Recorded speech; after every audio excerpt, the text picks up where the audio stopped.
안녕하세요. 이렇다 242회를 시작하겠습니다. 저는 이렇다의 홍반장 타디입니다. 아, 타디님 또 오셨네.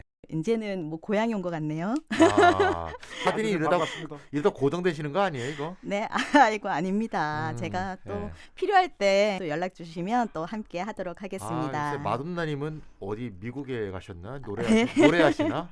Like a Virgin 노래하시나? 마돈나님 뵙기가 힘드네. 네, 네. 곧 마돈나님이 여러분을 찾아가시리라 믿습니다. 아, 네. 네네. 카프카님 방송도 이렇다에서 인기리에 연재되고 있는 걸로 알고 있는데요. 네네. 이게 방송을 즐겨 듣고 있었습니다. 네네. 그래서 오늘도 그렇게 기대하던 분을 음. 제가 직접 뵙게 돼서 너무 음. 반갑습니다. 카프카님 자리해 주셨습니다. 안녕하세요. 안녕하세요. 반갑습니다. 네, 그리고 어김없이 오늘의 감초, 이렇다의 감초 찬이쌤도 함께하고 계십니다. 네, 감사합니다. 반갑습니다. 네. 그렇지 않아도 지난번 방송에서 자네는 아직도 사람을 믿나?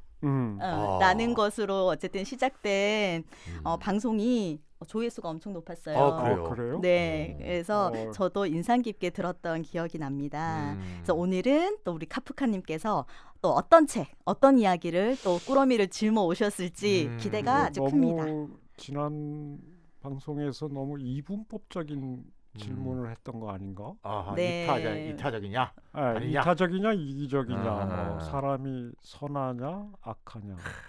네. 뭐 그런 음. 이제 오징어 게임을 들고 와가지고 음. 브레우만의 그 휴먼카인드 가지고 네네. 그냥 끌고 와서 뭐 그런 질문이 필요하다. 그런 얘기를 드린 건데 네. 오늘은 아예 질문 그 자체를 가지고 네. 조금은 좀 철학적이고 또 신학적인 종교적인 질문을 하면서 지금 뭐 우리나라에 그 다양한 그 페미니스트 담론이 있는데 네네. 좀 독특한 담론을 펼치고 계신 강남순 선생.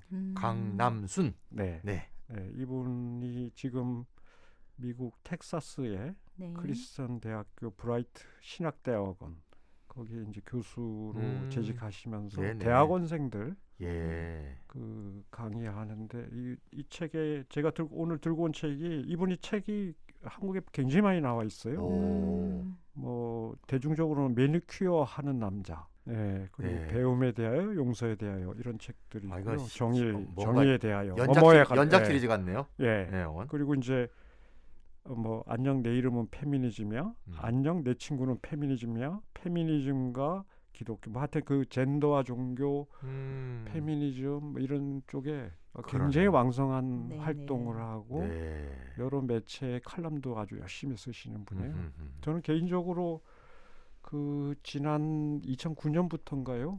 그 김혜 씨하고 제가 몸담고 일하고 있는 책 읽는 사회 문화재단하고 공동으로 주최해서 네. 전국의 고등학생들, 청소년들, 학교 밖 청소년까지 포함해서 그 간혹 그 외국의 학생들도 신청하는 경우도 있는데 뭐 연변이라든지 뭐 일본의 교포 학생이라든지 이제 뭐냐면 여태까지 그 학생들이 토론하면은 좀 경쟁적으로 이른바 네네. 디베이트라고 하는 형태의 네.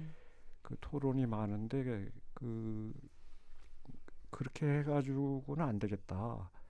그래서 비경쟁 형식으로 그래서 충실하게 책을 다 읽고 거기서 내가 가지게 된 질문을 그 저자분들한테 솔직하게 질문하고 그 현장에서 답변을 듣고 다시 또 질문을 만들어서 선생님한테 던지고 이렇게 해서 1박 2일로 그러니까 문학 큰 영역으로 문학하고 그 인문사회학, 자연과학, 그다음에 시민사회 예술 이렇게 네 영역의 저자분을 모시고 10년 넘게 그 이제 대회 이름이 이 청소년 인문학 읽기 전국 대회 이렇게 붙였는데 여러 학교 단위, 교육청 단위 이렇게 쭉 많이 확산이 됐어요. 근데 이 강남순 선생은 원래 작년 대회 때 모시기로 했던 분이세요. 아이고.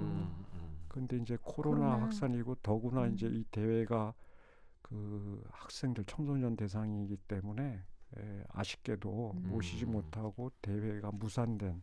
음흠. 그런데 그 사이에 또 열심히 책을 왕성하게 집필하셔서 질문 빈곤 사회. 책 제목입니까 그게? 예. 네.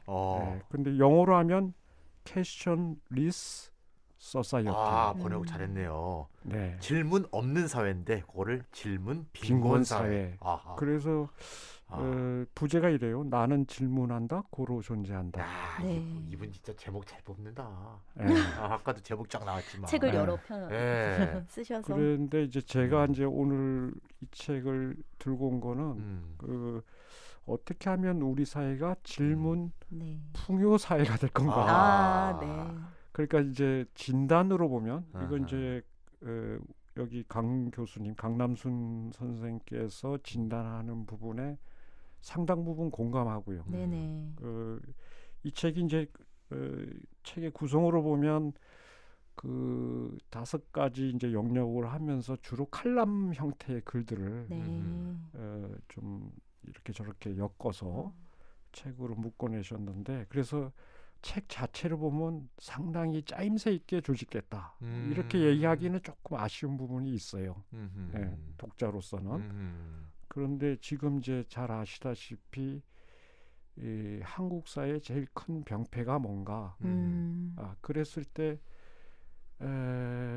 그 우리가 이제 말 속에서 사는데 네네. 그 말이 너무 거짓이 아닌가라고 하는 그리고 거짓 뉴스, 가짜 뉴스 그리고 뭐 선동에 가까운 이런 마타도 이런 것 속에서 어떤 날은 좀 짜증이 날 정도로 네. 그 뭐 언론 환경이랄까 말의 환경 속에서 우리가 그 말이 홍수처럼 쏟아져 나오는데 네.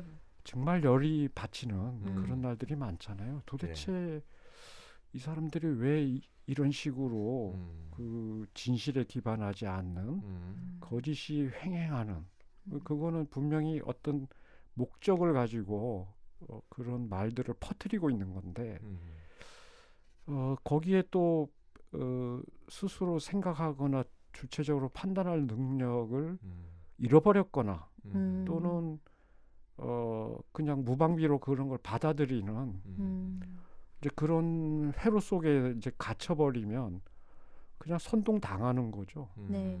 그랬을 때 이 질문이 너무 빈곤하지 않은가? 제대로 된 올바른 질문을 하는 게 얼마나 중요한가?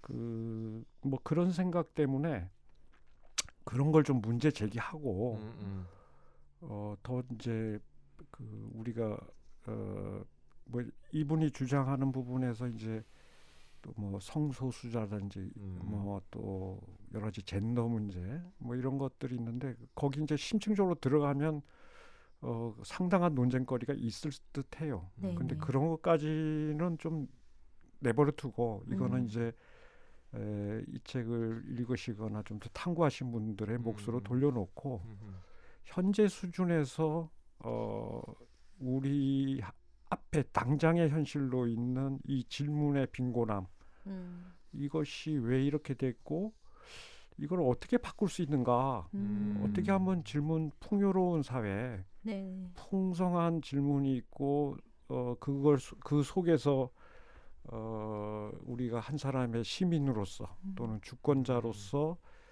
자기 판단을 할 수 있는가 뭐 이런 질문을 좀 던져놓고 싶어서 뭐 이런저런 책을 좀 골라보다가 뭐 이렇다 해서 이런 얘기를 좀 해보면 좋겠다 하고 들고 왔습니다. 네. 그 우리나라 1990년대쯤에 이제 연예인들 특히 이제 가수를 중심으로 해서 거기에 팬층이 형성이 되면서 팬덤 현상이라고 많이 팬덤. 했잖아요. 네네. 근데 팬덤이 이제 좀 긍정적인 면도 있지만 일단 팬덤의 한 일원이 돼버리면 다 옳잖아. 자기가 팬이 된 그 사람이 뭘 하건 어떤 말을 하건 그러니까 묻지를 않는 거죠. 그냥 그러니까 말하자면 동화가 돼버리는 그렇게 되는 게 정치 영역까지 이제 나타나고 있으니까 이게 언론인지 팬덤 가르기인지 이런 거 자체가 불확실해지는 네. 이런 상황이 돼버린 것 같아요. 그리고 그래서, 요즘 예. 매체가 유튜브나 그 이제 SNS 이런 거 중심으로 이제 유포가 되고 그다음에 이제 말하기의 속도도 어쨌든 빨라지면서 질문 빈곤 사회 이렇게 로 요즘 가지 않나 이런 생각도 좀 드는데요. 오늘을 계기로 질문 빈곤 사회에서 어떻게 질문 풍요 사회로 갈 수 있을지 질문 빈곤 사회 나는 질문한다 고로 존재한다를 통해서 찬찬히 살펴보는 좋은 기회가 될 것 같습니다. 그 이 책이 전체로는 5개 장으로 저자분이 5개 장. 예, 장으로 나눠 놨는데요. 네. 어떻게 돼 있나요? 첫 번째는 그 비판적 질문을 찾기 위해서 권력에 언론에 물음을 어떻게 던질 건가. 아하, 네. 중요한 이게 얘기입니다. 이제 예. 첫 번째고요. 예. 두 번째는 이제 타자에 대해서 그러니까 우리가 관계 속에서 나와 너의 관계 속에서 타자에 대해서 어떻게 질문을 던지는데 그 타자가 그냥 뭉뚱그려진 그냥 타자가 아니고 개별자로서 한 사람 한 사람 고유명사를 가지고 소중한 인간성을 갖고 있는 인권을 갖고 있는 개별자로서의 타자. 네. 그래서 그 타자의 얼굴이라고 하는 거, 얼굴 있는 존재라는 거죠. 네네. 얼굴을 하고 있는 그 타자에게 어떻게 우리가 질문을 던질 수 있을까 그런 얘기하고요. 그 다음에 그런 걸 이제 극복하기 위해서는 이제 배움이 필요한데 왜냐하면 인식의 사각지대가 있어요. 맞아요. 예를 들면 여기 이제 소개하기로는 그 18세기 말에 저술돼 있던 그 칸트도 그 인식의 사각지대가 있었다는 거죠.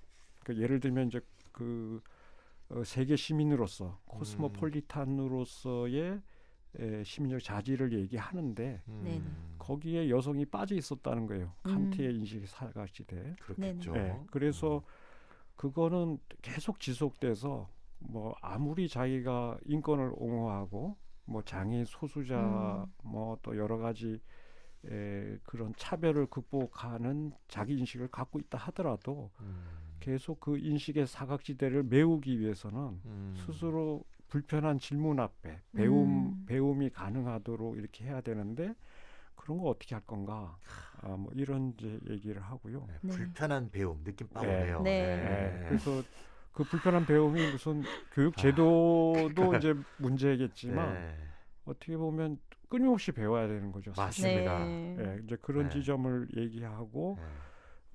그다음에 이제 이웃의 환대라고 하는 측면. 이제 그래서 존재 이제 이 우리가 어떤 존재가 될 것인가 할 때 지금 이제 이 책에 간통하는 그 중요한 키워드가 혐오예요.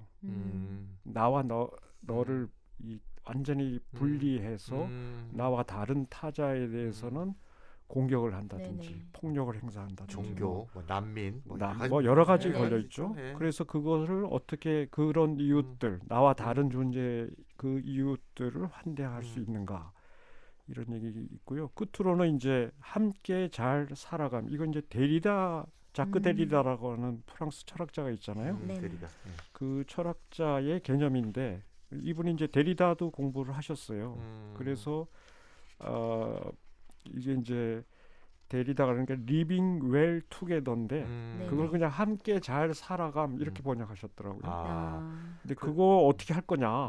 우리한테 정말 희망이라는 게 있냐? 희망이 뭐냐? 뭐 이렇게 이제 쭉 구성이 되어 있는데 제가 볼 때 제일 중요한 어떤 이야기거리 지금 뭐 오늘 이렇다에서도 그렇고 지금 현재 수준에서 좀 얘기를 해봐야 될 것이 1장과 2장의 얘기예요. 네. 근데 이런 거예요. 민주사회를 위협하는 가장 문제적인 게 가짜 뉴스하고 선동 정치.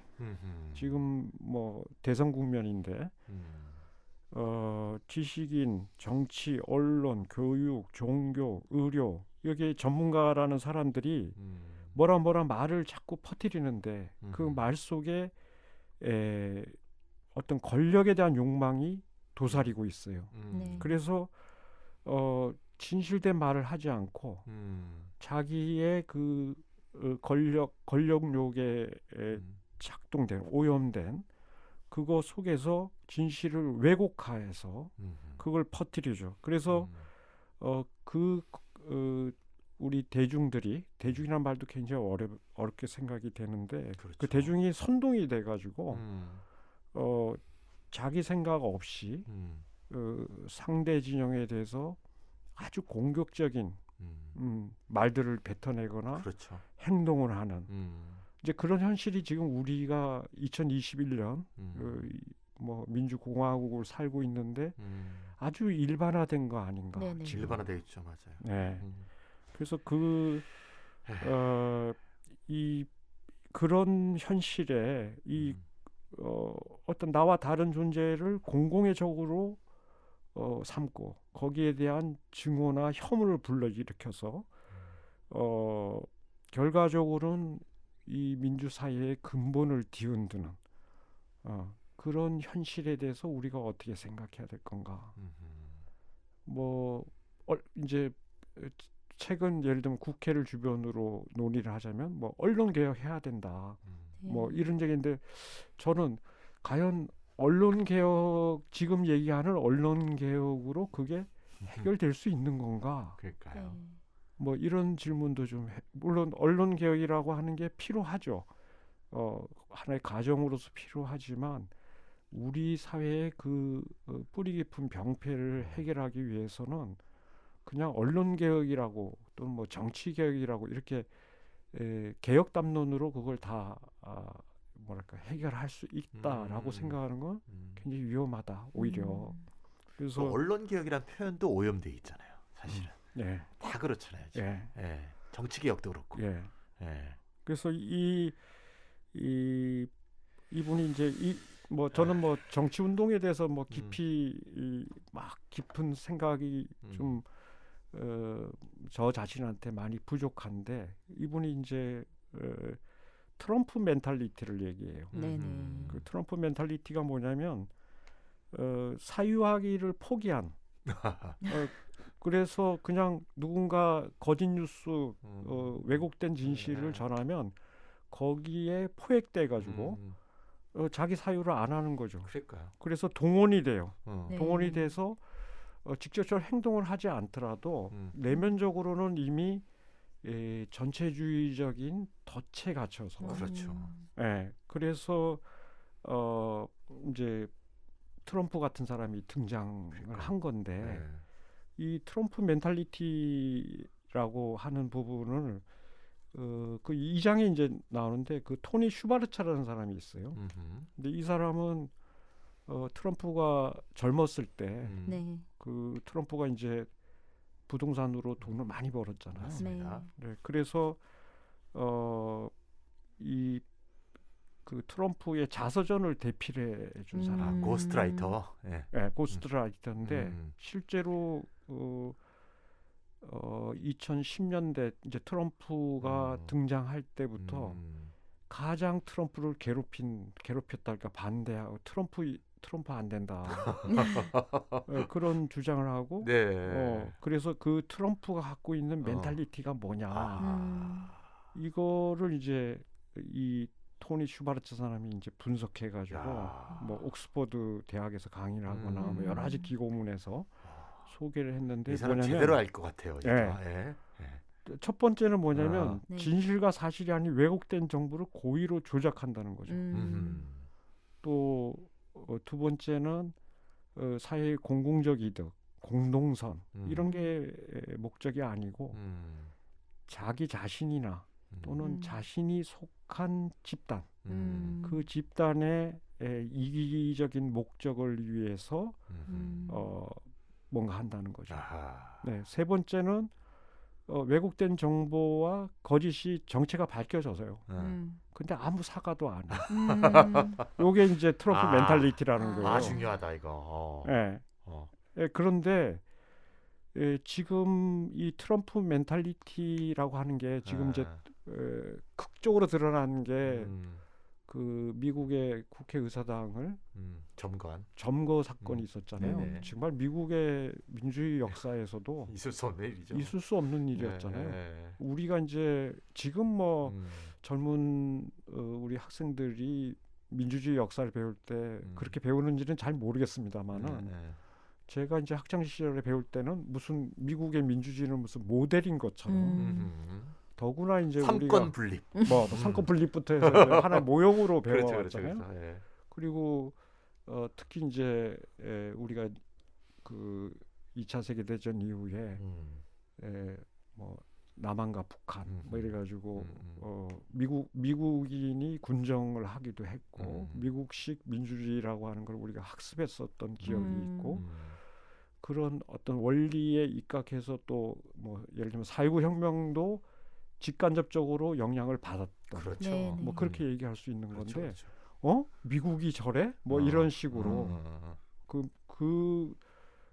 뭐랄까 한편에서는 패권국가지만 우리 인류 사회에서 미국의 독립혁명 이후에 그 다져놓은 인류의 보편적 지향과 가치가 한편에서는 무너져 내리는 현장이었잖아요. 근데 그 현장이 일어날 수밖에 없었던 그거를 획책했던 그 또 미국식 민주주의에 갖고 있는 그 병폐들이 한순간 드러났거든요. 그런데 이제 그런 부분이 요 슈바르츠라고 하는 사람의 이제 분석에 따르면 그게 트럼프 멘탈리티라는 거예요. 근데 그것이 가장 문제적인 부분이 일단 왜곡된 정보를 계속 생산해낸다는 거예요. 그렇죠. 그리고 대중을 그걸 가지고 선동하는데 그 목적은 뭐냐면 공동선을 위해서 하는 게 아니라 자기가 속한 집단의 이익을 위해서 한다는 거죠. 그러니까요. 그래서 그것이 잘못됐다고 지적하는 또는 문제 제기를 해서 그걸 바로잡으려고 하는 사람들에 의해서 그 왜곡된 것들이 바로잡혀요. 예를 들면 그래서 거짓이 진실로 바로 잡히는 순간에도 절대로 사과를 안 해요. 인정 안 해요. 그렇죠. 요게 이제 트럼프 멘탈리티라는 거예요. 뭐 기후 위기는 중국이 만든 거짓말이다. 그 유명한 말인데 그걸 트위터에 썼잖아요. 트럼프가 호크스라는 영어 표현을 썼는데 말도 안 되는데 그 말을 하는 의도가 결국 자기가 대변하는 석탄 자본이나 석유 자본이나 자기 중국과의 대립 관계에서 자기 세력을 부풀리는 백인 노동자 이런 것들이 다 기반해 있는 자기 세력을 이렇게 확대하려는 그런 의도하에서 고의적으로 거짓말을 하는 거죠. 예. 근데 이제 이 부분에서 그냥 그 트럼프 멘탈리티와 같은 게 있고 왜곡된 정보가 생산되고 그거는 어떤 특수한 특정한 집단의 이익을 위해서 그런다. 여기까지는 그냥 이렇게 약간 뭐 공돈 장애에서 벌어지는 일처럼 생각이 되는데 이분이 이제 그 강남수 교수가 이제 신학을 공부하셔서 그럴지도 모르고 뭐 철학 신학에 대해서 이제 얘기를 한다 그러면 그것이 문제적인 거는 그런 것들을 내면화시킨다는 거예요. 내면화. 그래서 그렇죠. 이게 이미 그거를 그런 식의 선동을 당하는 순간에 전체주의적인 그렇죠. 그런 거를 이렇게 내면화시키는 거죠. 예.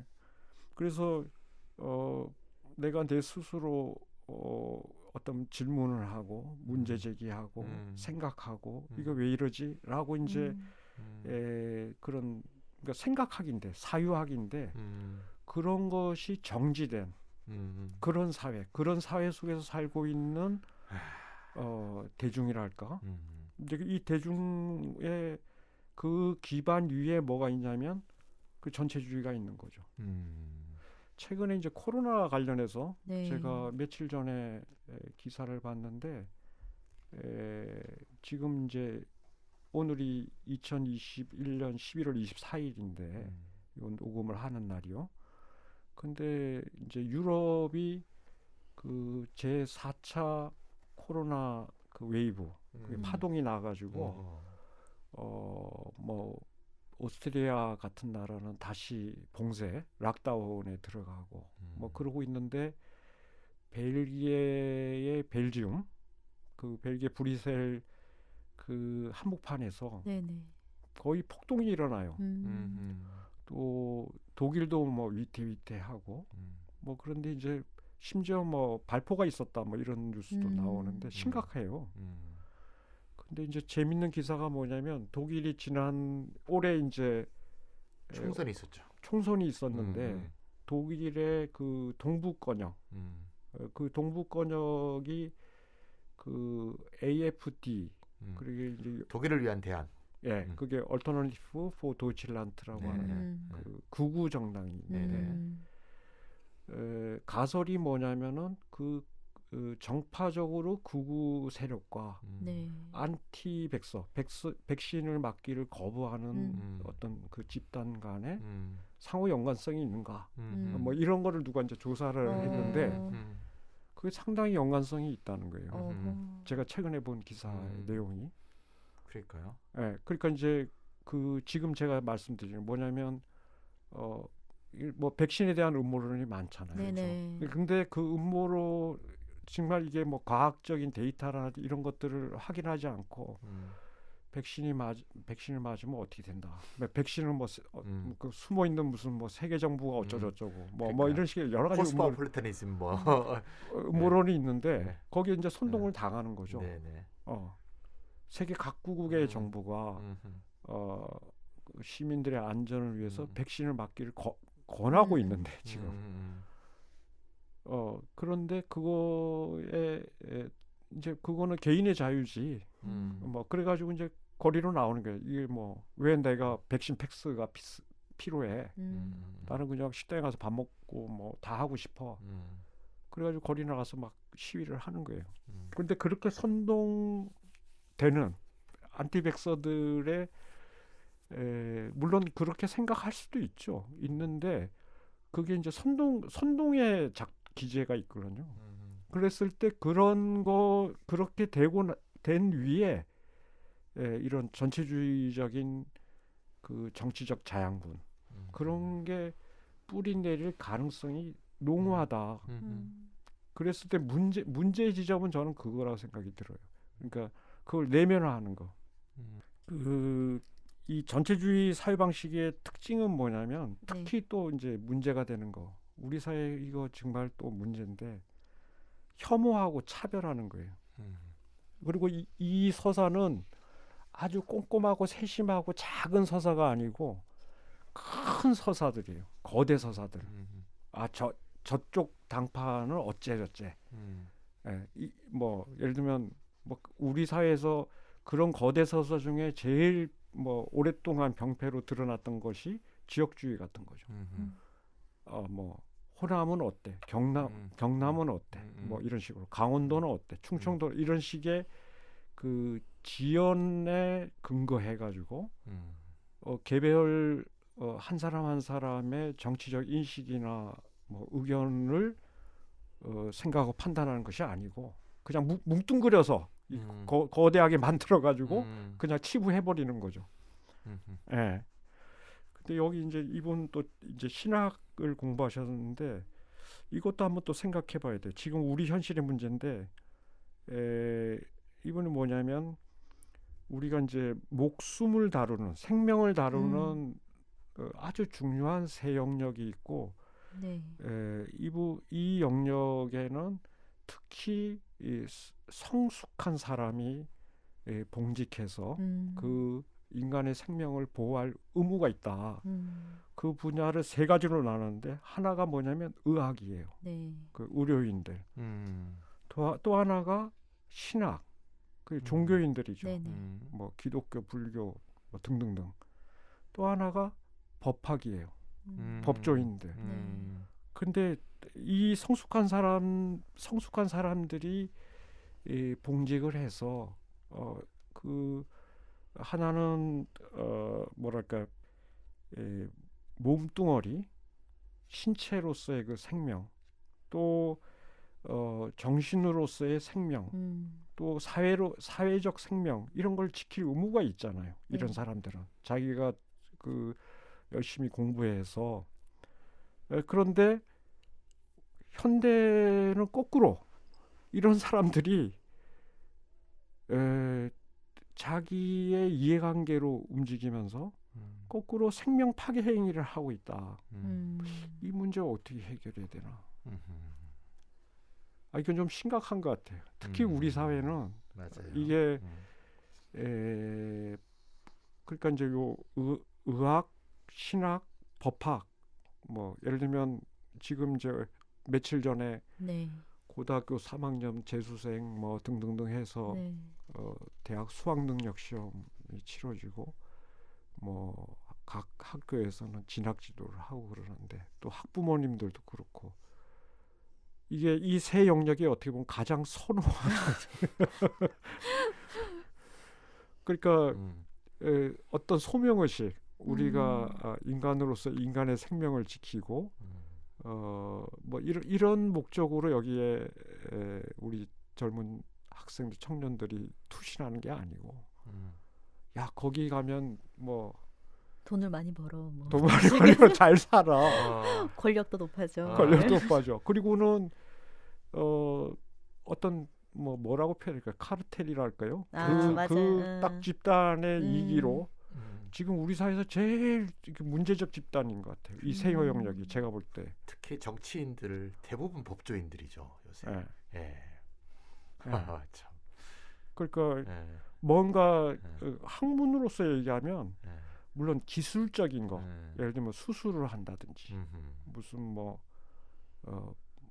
법학에도 기술이 있다면 그런 스킬의 문제, 뭐 이런 거는 꽤나 발전하고 있는지 몰라도 왜 의학이 필요하고 신학이 필요하고 법학이 필요한가?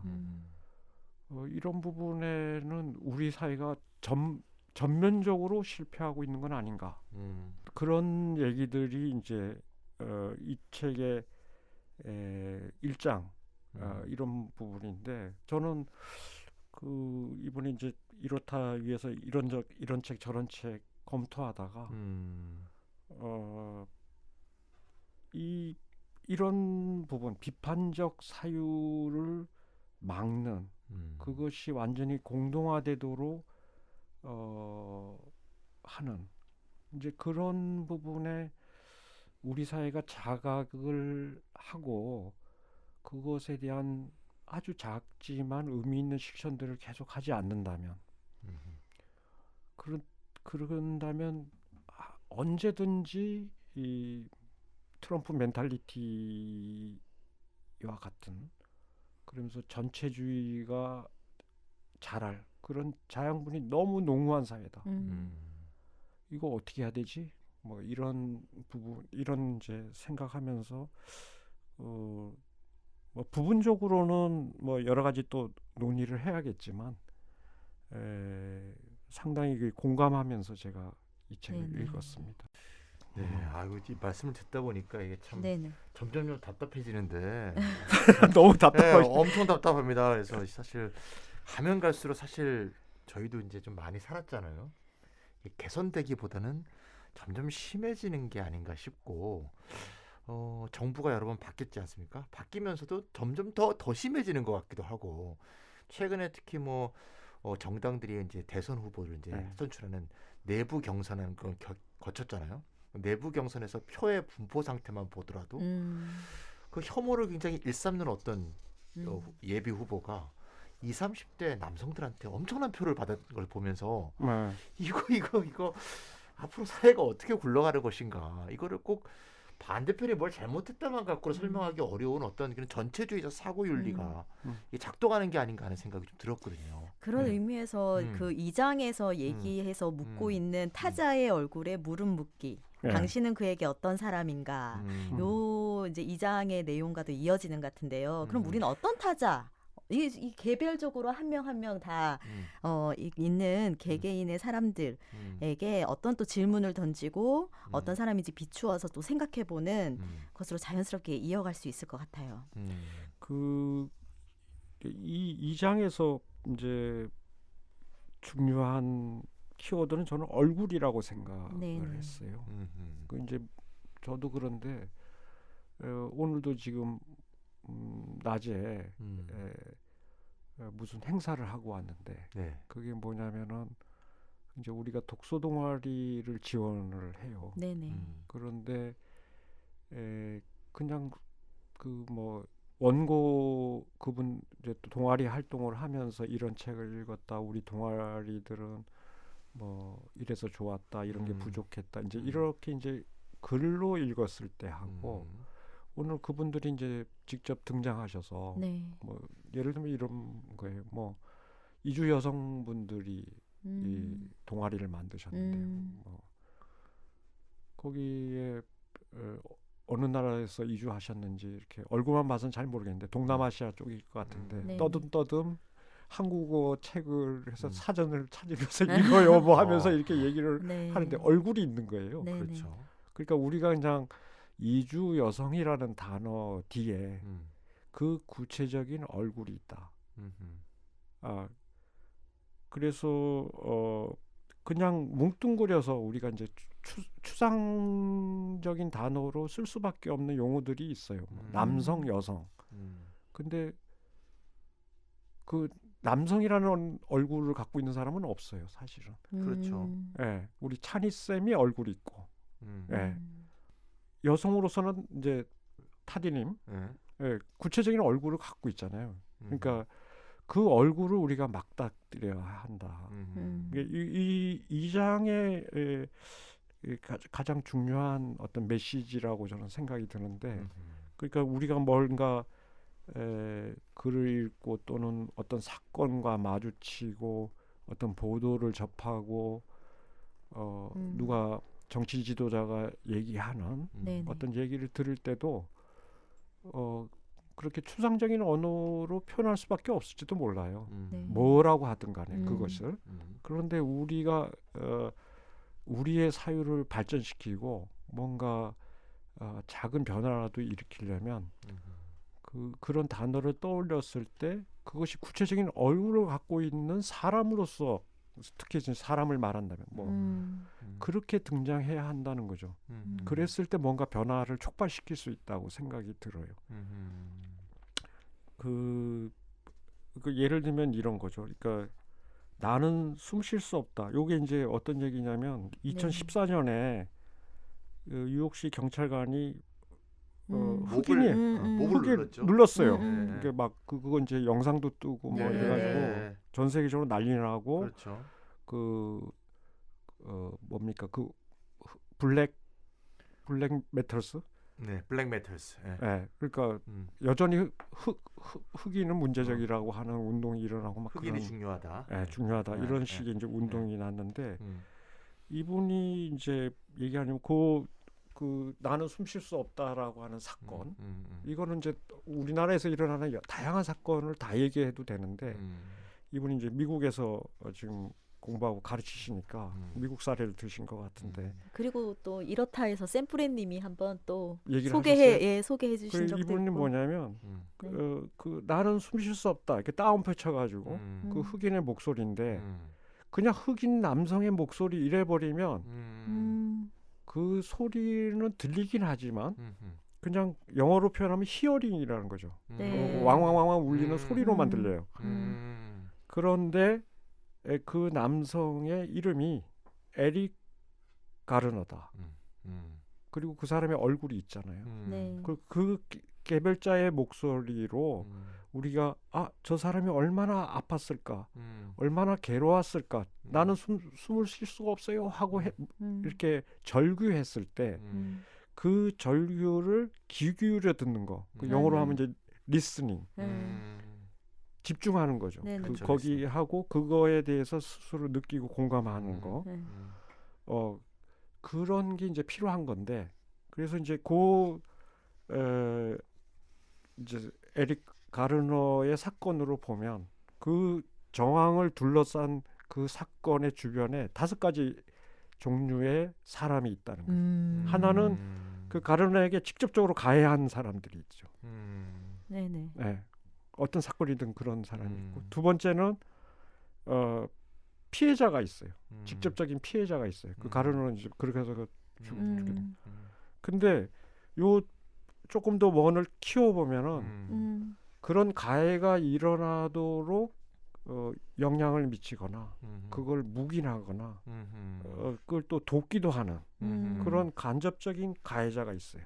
그렇죠. 예. 이른바 악의 평범성이라고 하는. 예. 예. 그리고 그런 걸 보면서 무관심한 그리고 이제 이거는 대부분의 현대인이 그런데 너무 맞아요. 많은 소식과 너무 많은 사건 속에서 맞아요. 방관자적으로.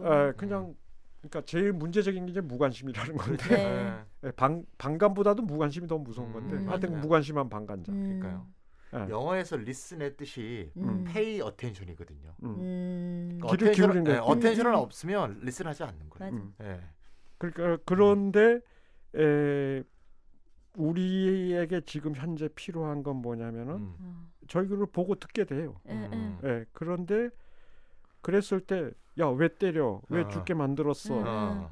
그렇게 문제를 제기하고 그렇죠. 또 이쪽에 그 직접적인 피해자와 그 피해자의 부류에 손을 내밀어서 연대하고 그리고 그 사람이 느낀 그 고통에 대해서 맞아요. 내가 직접 느끼는 건 아니지만 그렇게 우리가 이제 사태를 보면 특히 이제 지도자라고 하는 사람들이 나오잖아요. 예, 지도자 이분이 이제 세 유형으로 지도자를 나누었는데 하나는 그 매니퓰레이터 조작자. 그러니까 뭔가 이 권력을 위해서 권력을 집착해가지고 조종하는 거죠. 진실이 어쨌든 고통받는 사람의 현실이 어쨌든 주물럭 그거를 이렇게 쭈물럭해서 자기의 목적에 맞게 만들어내는 사람이 한 부류가 있고 그렇죠. 제가 누구를 특정해서 얘기하는 건 아닙니다. 어디나 있을 수 있습니다. 어디나 어떤 각급의 모든 단위에. 두 번째는 이제 매니저인데 매니저. 매니저는 그냥 현상에 제가 머물러요. 현상에 이게 뭐 그 명함에 매니저라고 쓴 분도 많을 텐데 그걸 얘기하는 게 아니고 이 강남수 교수가 이제 그 세 부류로 나누는 건데 하나는 이제 그냥 내버려 두는 거예요. 그 현상이 그냥 굴러가도록만 유지해 나가는 사람. 우리한테 진짜 필요한 거는 지도자인데 리더인데 이 리더한테 가장 필요한 건 뭐냐면은 그 사태의 한 면만 보는 게 아니고 그 뒷면이 있다는 거예요. 네, 그래서 그걸 복합적으로 이중적으로 보는 거를 연습한 사람. 근데 제가 이제 이런 어릴 때 우리 이제 그 중고등학교 다닐 때 저보고 외국어를 열심히 해야 한다. 누군가 그런 말씀도 제가 아직도 그걸 잊지를 않는데 이게 이제 그 모든 전 세계 지도자들한테 필요한 덕목 중에 하나가 그 외국어의 훈련이에요. 뭐 우리가 이제 영어가 뭐 시험을 많이 보니까 영어 실력이 좋다 이런 게 아니고 어떤 사태가 났을 때 이 나라에는 있는 이 언어에는 있는 표현인데 다른 언어에는 없는 표현들이 있어요. 그럼요. 있죠. 그래서 사태를 이렇게 복합적으로 보는 훈련을 언어한테 언어라고 하는 게 줄 때가 있어요. 그렇죠. 그래서 그 훈련이 필요하다. 맞아요. 뭐 이런 얘기를 제가 이제 중고등학교 때 어느 선생님이 여기서 굉장히 자극을 저도 받았는데, 그러니까 지도자라 어떤 사회 또는 어떤 조직에서 이렇게 변화를 주도하고 뭐 하는 사람한테 필요한 가장 필요한 덕목 중에 하나인 것 같아요. 사건이 났을 때 그 사건만 이렇게 표면적으로 드러나는 것만 있는 게 아니고 그것의 이면도 있다라고 하는 거. 맞습니다. 이제 그거를 판단할 수 있는 그런 훈련이 하나 필요하고 두 번째는 뭐냐면 관계가 계속 유지만 되고 뭔가 발전하는 그런 관계만 있는 건 아니잖아요. 사회관계 속에서는 깨져요. 그랬을 때 진실에 입각해서 그 관계를 회복하려고 노력하는. 그리고 그렇게 하기 위해서는 모든 그 구성원들이 이렇게 평등한 존재라는 귀한 소중한 존재라고 하는 전제 위에서 그런 활동을 누구도 차별해서는 안 된다. 그래서 그 정의감에 어떤 아주 예민한 촉수를 갖고 있는 이런 사람이 있어야 되고 판단할 때 과거에 집착하는 게 아니고 미래에다가 이걸 계속 질문을 던져서 추정을 하는 앞으로 이게 어떻게 될 건가, 이 사태가 어떻게 발전할 건가, 또 그것을 그런 미래를 위해서 어떤 목표를 설정하고 그 목표를 향해서 다른 사람 구성원부터 그 여러 관계된 사람을 설득해서 그런 목표를 우리가 향하게끔 이야기를 하고 에너지를 불러일으키고 그런 사람 아니냐. 그렇구나. 네. 오늘 제가 오후에 어떤 친구하고 이런 비슷한 대화를 한 적이 있어요. 어떤 조직에서 리더를 뽑을 때 매우 일면적으로 판단하는 경우가 많다는 거예요. 난 그냥 저 사람이 좋아. 저 사람이 뭘 잘해. 뭐 잘할 것 같아. 근데 그러지 말고 리더를 뽑을 때 반드시 체크리스트를 이렇게 만들어 갖고 이 조직원들이 다 체크해 보게 하자는 거예요. 여러 가지를. 근데 그 중에서 꼭 들어가야 될 것으로 그 친구가 얘기한 게 뭔가 하면 소수자의 의견에 귀를 기울이는 사람인가. 다수에만 귀 기울이는 게 아니고. 그래서 제가 하나를 더 더했어요. 자기가 견해를 얘기를 했을 때 그 견해를 다른 사람의 의견을 듣고 바꿀 수 있는 사람인가. 바꾼 적이 있는가. 본 적이 있는가. 이걸 꼭 집어넣자. 굉장히 이게 리더에서 중요한 자질이다. 저는 그런 얘기를 했었는데 여기서 볼 때 아까 말씀하신 다양하게 보기, 이중적으로 보기, 모든 인간이 평등하고 귀한 존재라는 거 인식하는 거 이게 다 이게 연결되는 것 같아요. 네. 그래서 이게 우리 사회에서 이제 앞으로 다양한 영역에서 지도자가 나와야 되고 그런데 이 부분에서 저는 이 강남순 교수가 제기하는 부분 좀 중요하다 생각이 든 부분이 칸트 얘기를 해요. 칸트가 이제 뭡니까 평화론을 하잖아요. 그게 이제 18세기 말의 저작물인데 거기서 그 세계 시민으로서의 인간이 어떻게 돼야 될까 그렇게 칸트가 구상을 했는데 근데 그 속에서 칸트의 그런 사상 속에서도 인식의 사각지대가 있었다는 거예요. 네.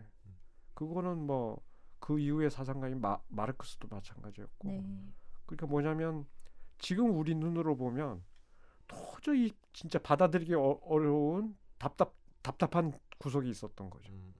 근데 특히 뭐냐면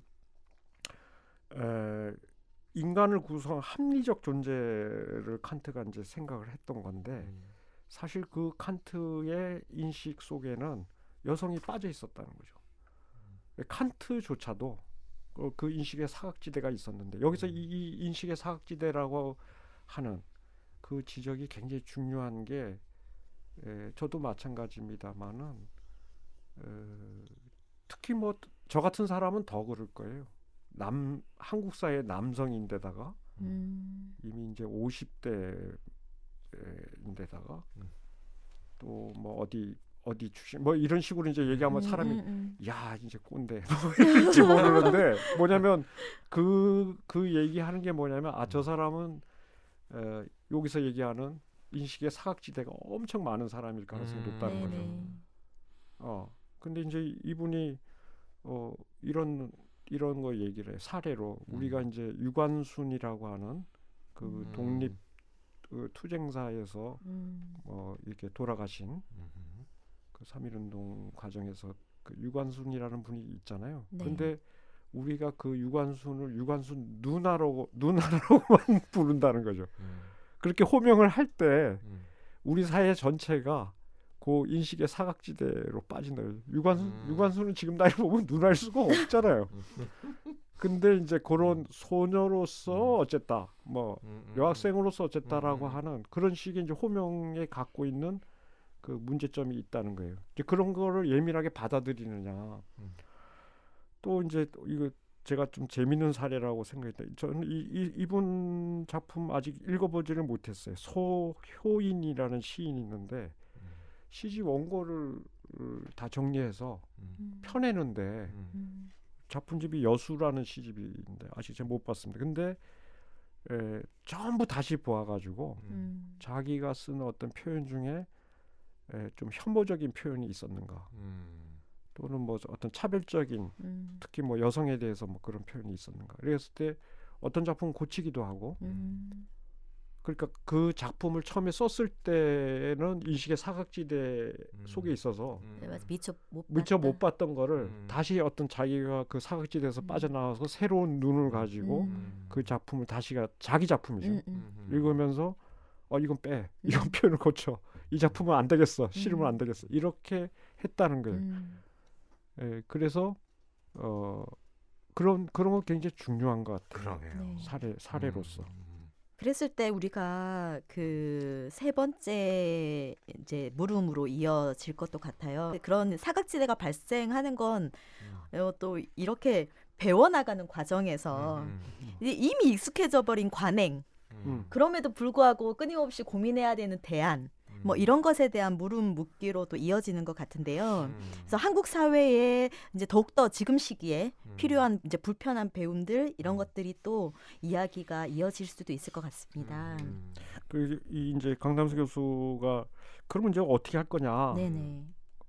그래서 이제 그 호명되는 분이 그 에른스트 블로우라고 그 90년대 이 저작물이 몇 권으로 번역이 됐는데, 희망의 원리라고.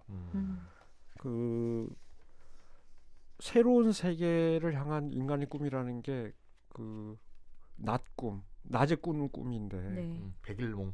네, 백일몽인데 이번은 낮꿈 이렇게 번역하셨더라고요. 더 좋네요. 네, 낮꿈인데 그 낮꿈의 내용이 뭔가 보편적 대안 이런 게 아니라는 거예요.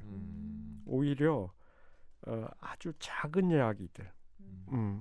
그러니까 거대 서사에 대별한다면 작은 서사들. 그래서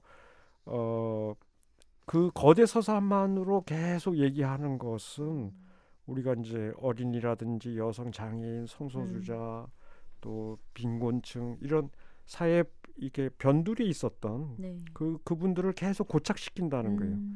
그래서 우리가 이제 대안을 모색하게 되는데, 하나의 낮꿈으로서, 낮에 꾸는 꿈으로서, 그거는 뭐냐면 하나의 그 정황 속에서 좀 특징적인 것이고 또 잠정적이라는 거예요. 그게 결과론적이고 결정적인 것이 아니고 그리고 전체적인 것이 아니고 부분적이라고 하는 거를 우리가 이해를 해야겠다. 근데 이제 이런 부분에서 이제 이분이 여러 사례를 막 드는데 좀 가슴 아픈 얘기들이에요. 얘기 들어보면은 예를 들면 이제 우리 사회 이제 언론에서 많이 쓰는 단어 중에 하나 뭐 3포 세대, 우리 청년 문제가 있잖아요, 우리 사회에. 그 청년 문제 있는 건 분명해요. 그런데 그거를 할 때 이제 무슨 3포 세대, 4포 세대, 7포 세대, M포 세대 이런 식으로 말을 쓰면서 그냥 청년층 일반이 다 그런 것처럼 이렇게 얘기를 하는데, B2 세대 뭐 이런 거. 네, 그런 식의 이제 조어법이 있어요. 언론에서 쓰는 조어법. 언론들이 좋아하죠.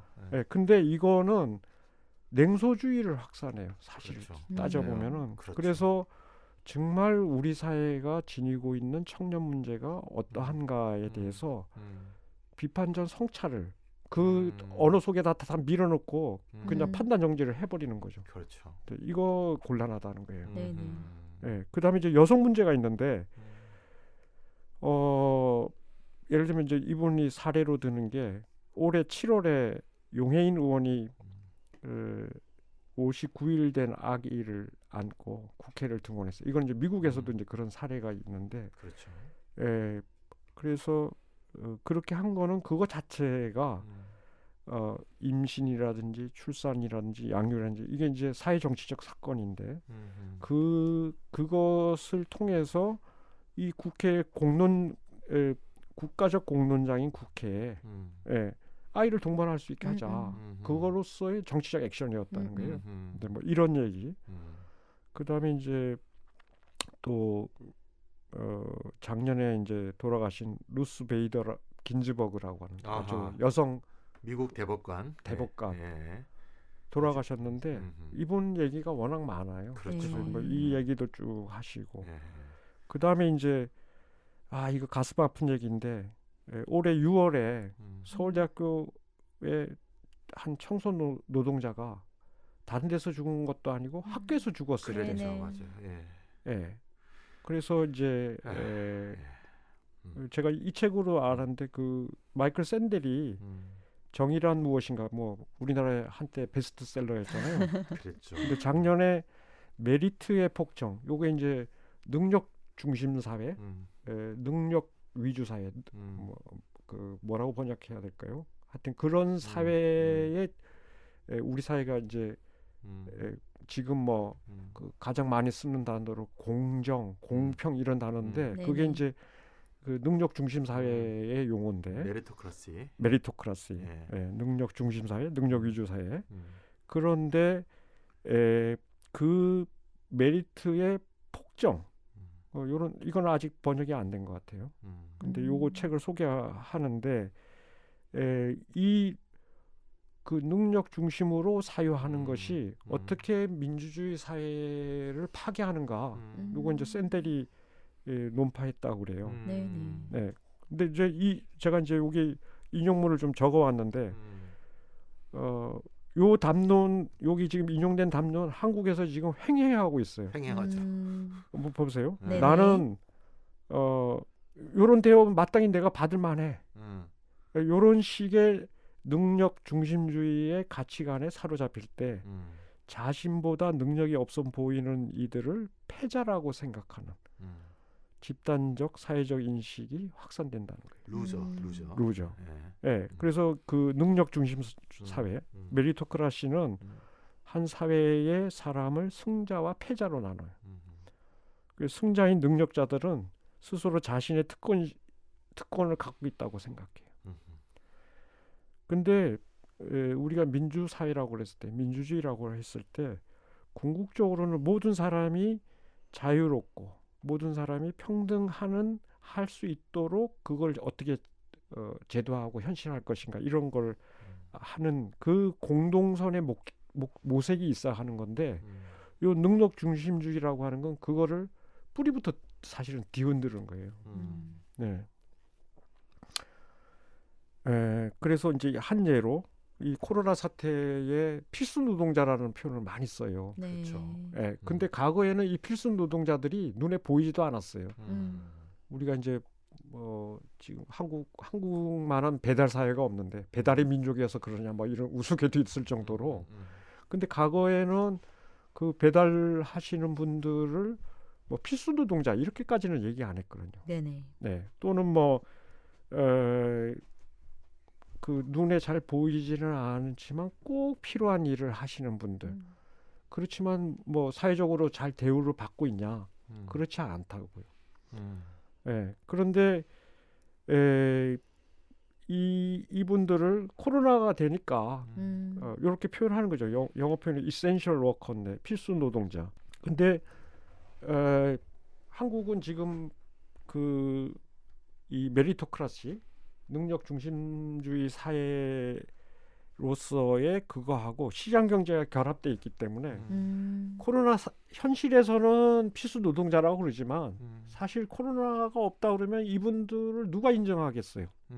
그랬을 때 우리가 코로나가 없다고 했을 때 정말 이 필수 노동자를 대우할 수 있는 그런 사회가 될 수 있을까? 뭐 이런 것도 이제 질문을 던지는 거죠. 그러니까 이제 우리가 코로나 시대가 되면서 사실 많은 사람들이 다시 자각하게 된 게 돌봄의 중요성이잖아요.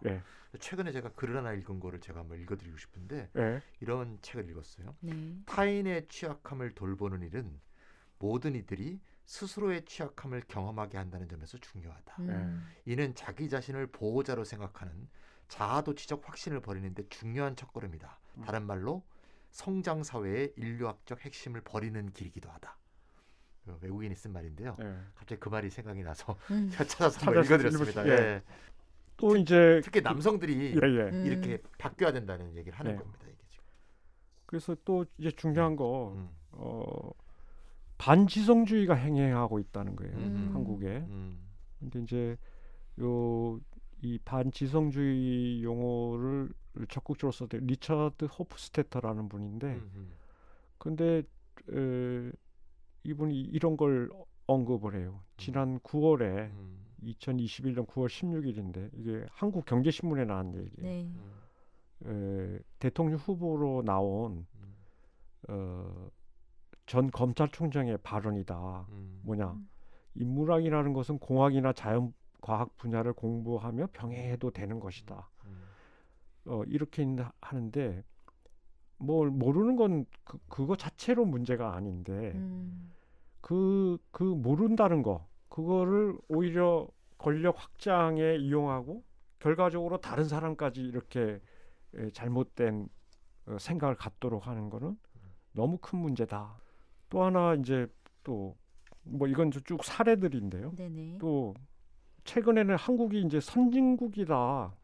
뭐 실제로 지난 7월에 웅크타트 유엔 무역개발회의가 뭐 전 세계 유일하게 개발도상국에서 선진국으로 지위 변경을 했다는 거예요. 네네. 그래서 B그룹이 이제 됐죠, B그룹. 네. 그 선진국으로서의 이제 책무가 더 많아지는 현실인데, 네. 근데 이제 실제로 시민들도 네네. 이건 이제 시사인하고 여러 그 방송 매체 이런 데서 공동으로 조사한 건데, 뭐 시사인에 보면 굉장히 큰 특집으로 다뤘어요. 코로나 이후에 한국 사회 인식 조사. 작년 5월에 이제 시사인에서 이제 크게 다뤘는데, 뭐 얼마 전까지 헬조선 하던 사람들이 이제 한국은 선진국이야. 갑자기. 근데 정말 선진국인가? 그렇게 얘기했을 때 이제 이 강남순 교수의 진단은 뭐냐면 네네. 특히 대학에서 창의적인 도전과 질문을 하고 치열한 토론을 해서 뭔가 그 새로운 배움이 가능하도록 그렇게 해야 진정 우리 사회 어떤 변화의 동력들을 우리가 생성해낼 수 있는데 네. 한국 대학은 그렇지가 않다는 거예요. 뭐 꼭 대학만이겠어요? 제가 볼 때.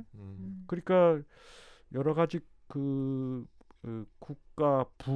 국부의 수준, 뭐 여러 가지 분야에서 우리가 나름대로 자부심을 가지고 특히 이제 뭐 문화적 영역을 얘기하는 분도 많고 여러 영역이 다 성장하고 발전해 왔죠.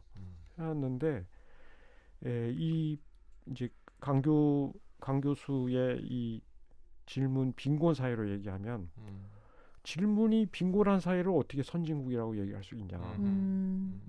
그래서 우리가 진짜 앞서 있다 그러면 질문이 풍요로운 사회로 우리가 전환되지 않으면 대전환이 일어나지 않으면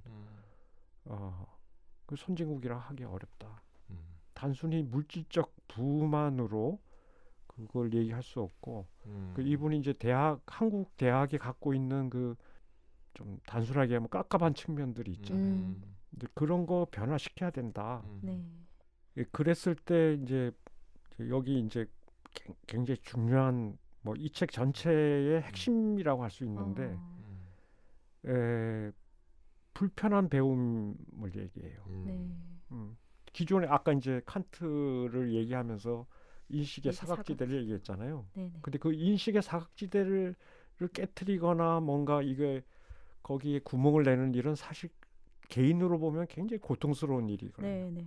그렇잖아요. 이미 네. 자기가 어떤 인식의 틀을 갖고 있는데 생각의 어떤 틀을 갖고 있는데 그거를 누군가 와서 탁 깬다 그러면 굉장히 괴롭거든요. 불편하고.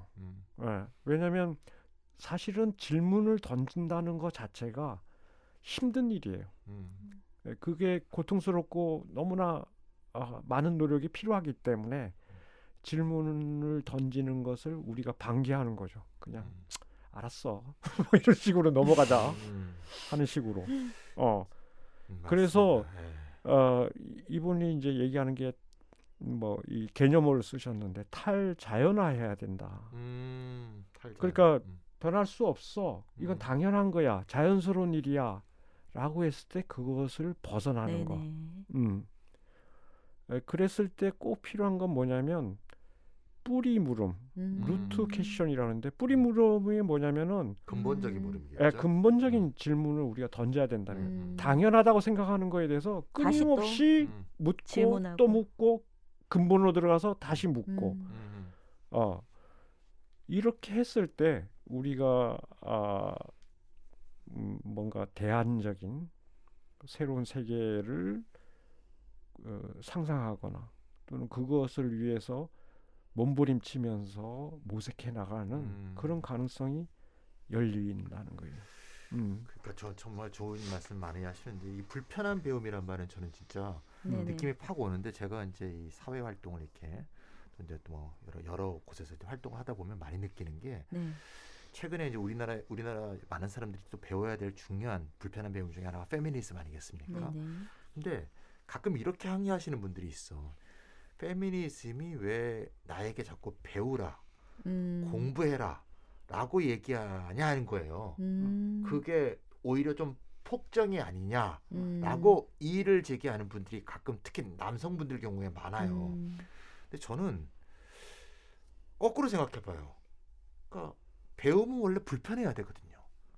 근데 너무 그 불편함을 못 견뎌요. 이분들 항의하시는 분들이. 근데 원래 배움은 불편해야 되거든요. 그러니까 불편함을 받아들이지 않으면서 왜 나한테 자꾸 불편한 배움을 강요하느냐라고 얘기하는데 이 사고 자체가 잘못되어 있다는 거예요. 제가 그래서 참 이게 안타까운 일이고 그래서 저는 아까 그 꼰대 말씀하셨잖아요, 선생님이. 근데 저는 가끔 이제 저는 남성 중년뿐이 아니고 여러 가지 면에서 이제 스스로 경계해야 될 점이 많다고 저는 생각하는 스스로 말을 할 때도 늘 생각하는데 제가 이제 어떤 말을 할 때나 나타날 때나 행동할 때 경계의 시선들을 느껴요. 저에 대한 경계의 시선. 근데 저는 그 경계의 시선을 불편하다고 생각하지 않고 이게 당연히 받아들여야 될 경계의 눈이다라고 하는 게 굉장히 중요하다고 봐요. 내가 경계받아야 되는 사람이다.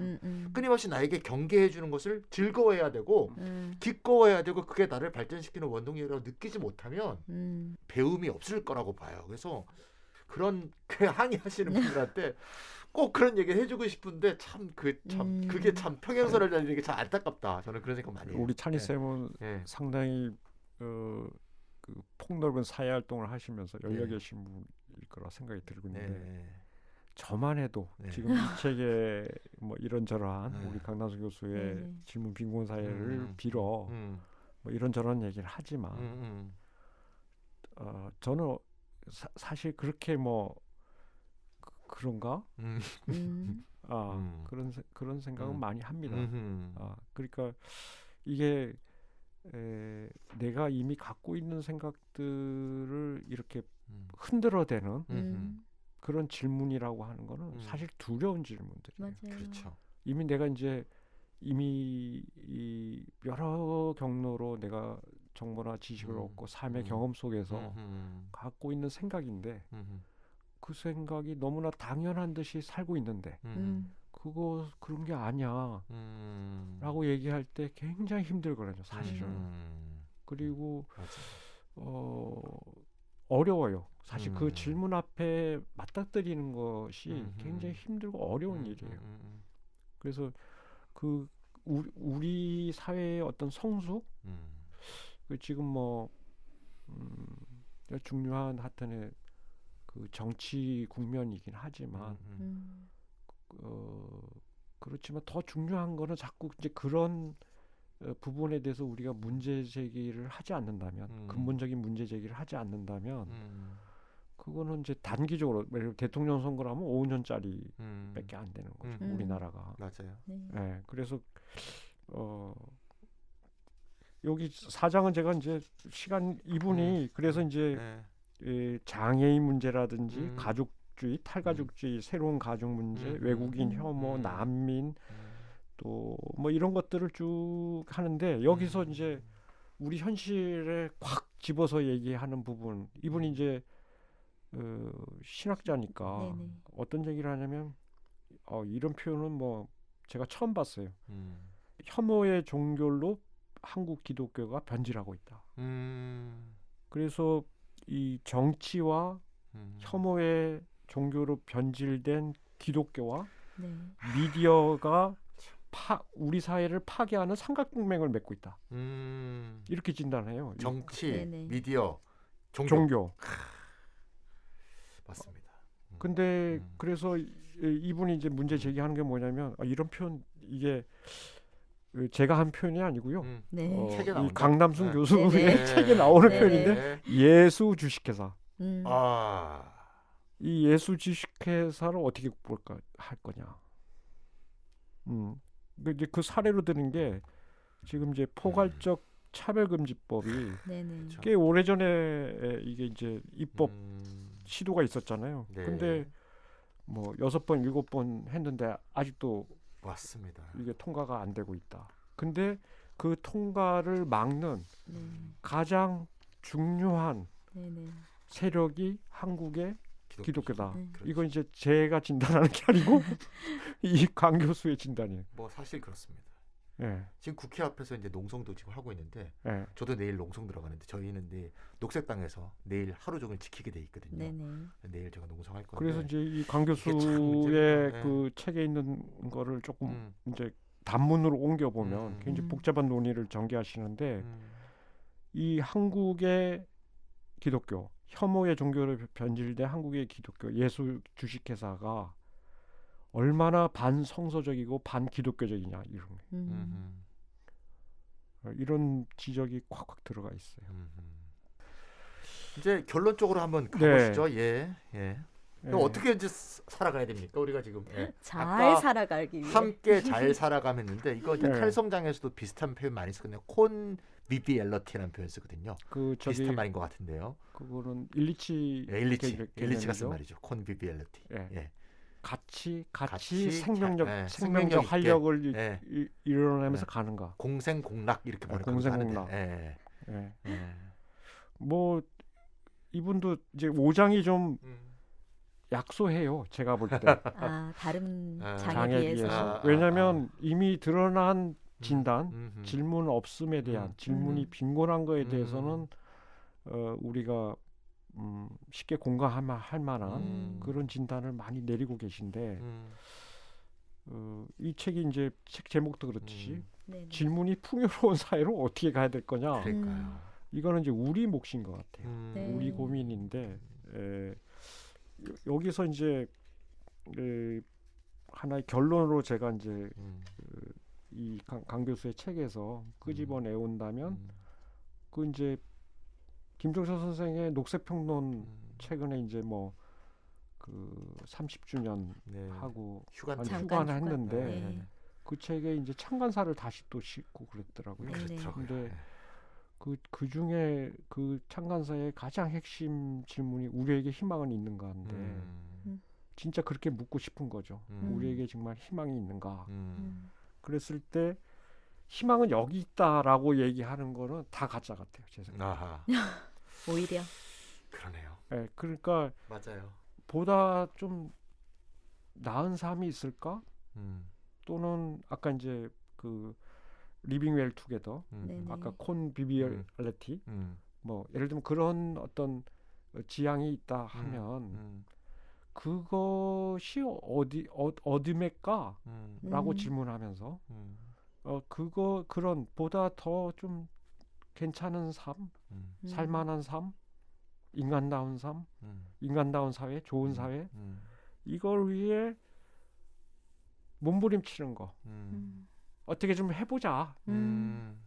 뭐 있어 이거? 그래서 그래도 요만큼이라도 뭔가 좀 뭐 애를 써보고 그런 길이 있을까 하고 탐구하고 뭔가 얘기를 나누고 토론하고 만나서 뭐라도 하고 세미나도 하고 뭐 토론회도 하고 뭐 이렇다도 하고 정말요. 네, 맞습니다. 그게 아무것도 아닌 게 아니라는 거죠. 맞아요. 그 과정 자체에 희망이 씨앗이 있는 게 아닐까. 뭐 그런 생각이 듭니다. 이 강 교수님도 거기에 이제 여러 가지 얘기를 하시는데 앞으로 이제 지금 벌써 21세기도 뭐 20년도 넘어 우리가 지나왔는데 그냥 이렇게 이제 인류 문명이나 문화나 또 우리나라나 뭐 전 세계에 정말 인간이 이렇게 살아가지고 어떻게 되지? 뭐 하는 거 생각해 보면 갑갑해지거든요. 거기다가 최근에 이 대선 국면에서 쏟아져 나오는 그 말과 말들의 상찬인데 정말 안 들을 수도 없고 들으면 막 열받치고 그리고 이제 지금 더구나 이제 코로나19가 겹쳐가지고 맞아요. 근데 이제 새롭게 우리가 이제 코로나 이유가 없을 수도 있다고 생각이 들지만서도 어떻게 해야 될까? 그랬을 때 이분이 이제 그 연민과 연대 그런 얘기도 하시고 또 생명 돌봄 세월호 얘기를 하면서 그런 얘기도 하시고 그러는데 뭐 저는 그런 것보다도 큰 희망이 어디 있다라고 이렇게 이제 그런 식으로 얘기하는 것에 대해서 오히려 그런 큰 얘기가 아니고 좀 더 나아질 수 있을까 하면서 맞습니다. 모색하고 그런 과정 자체에 우리 삶의 희망이 있지 않는가. 결론이 될 수 있을까요? 네네. 결론 되는 것 같습니다. 맞아요. 그래서 이제 회원에도 이렇게 하신 것 같아요. 보다 나은 삶을 위해 씨름하는 그 과정 자체에 희망의 의미가 있다. 이렇게 마무리할 수 있을 것 같은데요. 오늘 이렇다 질문 빈곤 사회에서 질문 풍요 사회로 라는 주제로 카프카님과 함께 얘기해본 시간을 마무리하면 될 것 같습니다. 오늘 너무 좋았던 것 같아요. 네, 그러니까요. 그래서 그런 개별 한 사람 한 사람의 얼굴들이 더 빛이 나는 그런 삶을 응원하면서 오늘 이렇다를 마무리하도록 하겠습니다. 오늘 수고 많으셨습니다. 감사합니다. 고맙습니다. 네.